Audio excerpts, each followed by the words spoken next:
Hey guys, how's it going? Um, I didn't film anything for the vlog today because I had a pretty slow day. I've kind of been chilling out. I've enjoyed it, just loafing, recovering, getting ready for next week. I didn't have anything to really show because I've just kind of been sat here watching stuff, playing games. Um, but talked about it yesterday. Actually, I did want to talk about Magic the Gathering today. Now, if card games aren't your thing and Magic the Gathering isn't your thing, you could like skip this one. Come back tomorrow. Maybe we'll do something tomorrow, I don't know. I wanted to talk about Magic the Gathering because I got lots of cards. I started playing Magic it would be 3 years ago this year, so the kind of the end of 2020. I started getting into Magic, and I picked up the 2021 core set, which is in this folder, this green folder. I picked up the red and the white, yeah, the red and white core set decks. Um, and eventually some of the green and black. I just got some blue cards. I think I just acquired them. Um, that's how I started like playing, and I basically had two decks and would play them off against each other by myself in my dorm room at uni during lectures that were online. I should probably get some friends. Um, but then I started collecting other sets, so I've got some Kaldheim cards. Yep. Strixhaven really wasn't my thing at all. I didn't get into it a whole lot.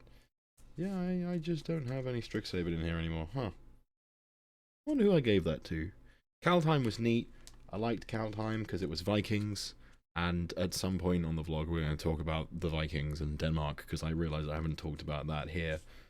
Um, but towards the beginning of Magic, of having Magic, I got a hold of this card out of Booster Pack, which is the base 2021 Ugin the Spirit Dragon. Wow, that's some really horrible light. Anyway, this is when I found out how much cards could be worth because I pulled this and it was worth 20 quid. And I don't know how much it's worth now. The next big sort of set that I got into after being really into Kaldheim and not into Strixhaven.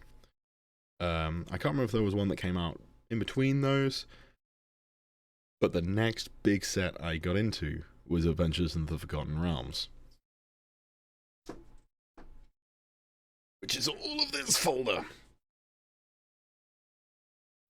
Adventures in the Forgotten Realms is the first Magic D&D tie-in set.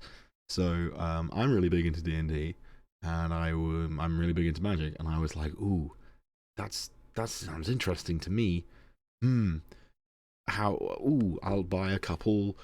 I'll buy a couple collector's sets, and I'll buy some stuff. And then it turned into, well, I have over half of the cards, so why don't we just go for broke and get all of them? And this blue folder is the entirety of the Adventures in the Forgotten Realms set. It weighs a ton, but I have every single card.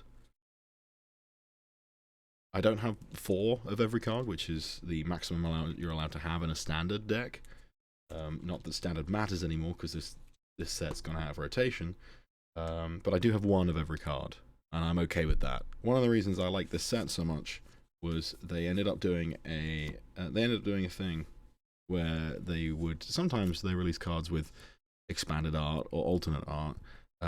So this is the Baleful Beholder card. Yeah, which looks like that, which is like, that's fine, that's a beholder, yep. The alternate art they ended up doing for AFR was old like first or second edition D&D book art, which I was really into. That's one of the reasons I was like, what would happen if I could get all of these? And I could just have a folder full of all of these cards and never use them. In the course of collecting that whole set, I discovered an alternate playstyle, I guess, called Commander. So normally, if you pick up and play Magic, you start learning how to play Standard, which you have a 60-card deck, and you have up to 4 of the same card in one deck, and you have decks built around certain things. Commander, you can make it's 100 cards. You can make up to 100 cards. You can make anything, but there's 1 of each card in a deck. And so I got all the Standard cards and then found out about the Commander sets and had to collect all of those so that I had the whole set. And yeah, and then we found out how much we enjoyed just playing Commander, and now we just play Commander, which is why the extent of my other cards, like Kamigawa, is this theme booster of just all red mana cards. And I haven't really bought that many cards since, for financial reasons, and also just because I haven't really been vibing with it. And this year's sets, I'm not really going to be into until September at the earliest. They've started doing the theme for this year's sets is it's the 40th anniversary of Magic the Gathering, something like that, 30th or 40th. And they started doing kind of lore-based releases.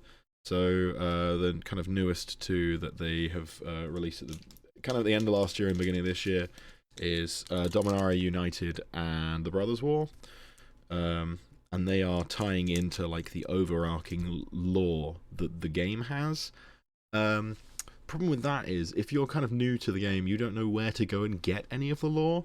And until probably just before they announced it, I didn't realize there was any lore, apart from, you know, there are these reoccurring planeswalkers that turn up every now and then. So it's really for people who are really into the lore and have been playing a long time, and not really for the newer kind of players like me and my friends. So we haven't really been that interested. However, last year in the summer, Wizards of the Coast announced that Magic the Gathering was doing a thing, kind of the success of Adventures of the Forgotten Realms, and subsequently the Battle for Baldur's Gate set that they did, which was another D&D crossover. Kind of the success of that spawned a thing that they were calling Multiverses Beyond, which meant that they were teaming up with other franchises to make Magic cards for. So first of all, they did Warhammer 40k. So they released 3 or 4 Commander decks based on 40k stuff, and if you're into 40k, that's really cool. But I'm not, and I'm willing to bet quite a lot of other people that aren't. So we were like, okay, well, what's coming in the Multiverses Beyond stuff that you're doing? Well, the next one that's releasing this autumn is a Lord of the Rings crossover. I am so down for that idea. We've been theorizing all since they announced it what the fuck the decks are going to be based on. I'm so excited for it in September, and I'm kind of hoping the vlog makes it to September so that I can talk about this again. But they've also announced they're doing like Doctor Who, which is also really exciting.